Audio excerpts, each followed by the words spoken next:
Hallelujah. स्वागत है आप सबका मेरी भविष्यवाणियों की पुस्तक में। तो आइए हम आज के पवित्र वचन को पढ़ेंगे जो कि परमेश्वर के दास प्रेरित अंकुर यूसुफ नरुला जी के द्वारा लिखा गया है। मन के दीन वाले आशीषित होते हैं। जैसा कि मत्ती की पुस्तक अध्याय 5 उसकी 3 आयत में लिखा है, धन्य है वो जो मन के दीन है, क्योंकि स्वर्ग का राज्य उन्हीं का है। मेरे प्रियो, स्वर्ग का राज्य वो है जिसमें बीमारी नहीं है, जिसमें तकलीफ नहीं है, जिसमें आंसू नहीं है, जिसमें अंधेरा नहीं है और जिसमें डर नहीं है। परमेश्वर का राज्य सिर्फ स्वर्ग पर शुरू नहीं होता। जैसे ही आप प्रभु यीशु मसीह को मानते हैं, ये धरती पर शुरू होता है। स्वर्ग का राज्य उन लोगों का है जो मन के दीन है। धन्य है वो, धन्य का मतलब है आशीषित। खुश और आनंदित वो हैं जो मन के दीन हैं। मन के दीन का मतलब यूनानी भाषा में मन में भीख मांगना। परमेश्वर की 2 तरह की सोच है, मतलब 2 धारी तलवार है। सोच एक ही तरह की है, लेकिन मैं आपको बताता हूँ कैसे।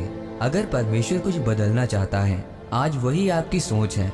जब सोच बदली तो सब कुछ बदल जाएगा। मेरे प्रियो, जब मैं परमेश्वर का बेटा बना तो मैं एक राजा का बेटा हूँ, राजकुमार हूँ, तो मैं भीख नहीं मांग सकता।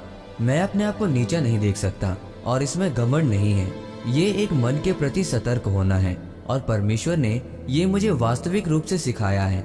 मेरा फैमिली बिजनेस 2009 में पहली बार चलना शुरू हुआ तो मैंने अपने बिजनेस के पैसों से एक जमीन खरीदी थी। जब मैंने जमीन खरीदी तब उसका एक लोन करवाना था। लोन नहीं लेना चाहिए, ये बाइबल कहती है।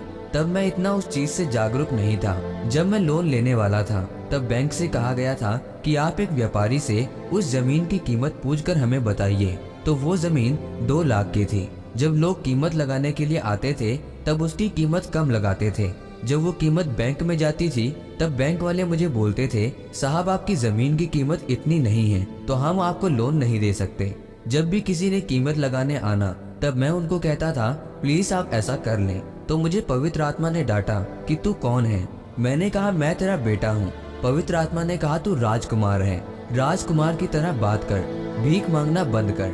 फिर जब एक व्यक्ति कीमत लगाने आया तब मैंने उससे पूछा तो उसने कहा, मैं जमीन खरीदने आया हूँ। मैंने कहा, मैं हूँ मालिक, बताओ क्या है। उसने कहा, कीमत लगानी है। मैंने कहा, लगा लो। उसने कहा, कितने की है। मैंने कहा, 2 लाख की। उसने वही कीमत लगाकर बैंक को भेजा और बैंक ने लोन दिया। बाद में मैंने वो लोन खत्म कर दिया। लेकिन परमेश्वर ने मुझे सिखाया कि तुम्हें भिखारी नहीं बनना है, तुम्हें अपनी आत्मा में रहना है। जब तक तुम भिखारी रहोगे तब तक तुम्हारे काम उसी तरह के होंगे। ये मुझे सिखाया गया। अब ये आत्मा जो है आपको बनाए रखना है कि आप एक राजाओं के राजा की संतान हैं। मेरे प्रियो, वचन ये भी कहता है, धन्य है वो जो मन के दीन है। यूनानी भाषा में दीन का मतलब जो मन के भिखारी हैं, आत्मा के मन के भिखारी हैं।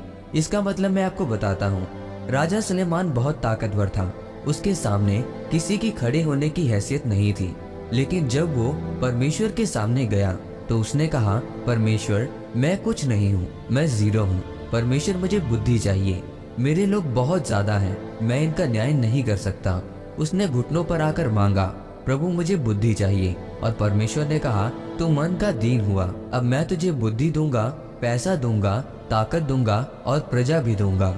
मेरे प्रियो, मन के दीन होने का मतलब ये है कि आप इस बात को मानते हैं कि आपकी सारी आशीष का स्रोत सिर्फ ही सिर्फ परमेश्वर है। आपकी समझदारी नहीं, परमेश्वर आपकी आशीष का स्रोत है। आज आशीषित है वो जो मन के भिखारी हैं, अर्थात हर बात पर परमेश्वर पर निर्भर है। आमीन। आइए इस प्रार्थना को आप मेरे साथ एक मन होकर करें। सर्वशक्तिमान परमेश्वर, इस वचन के लिए मैं आपका धन्यवाद करता हूँ। पिता, मैं प्रार्थना करता हूँ कि मैं अपने जीवन भर दीन बना रहूँ और तेरे वचन पर चलता रहूँ। आप मुझे अनुग्रह दें, प्रभु यीशु मसीह के नाम में, आमीन। परमेश्वर आप सबको आज के वचन के ऊपर मनन करने के द्वारा आशीषित करें, आमीन।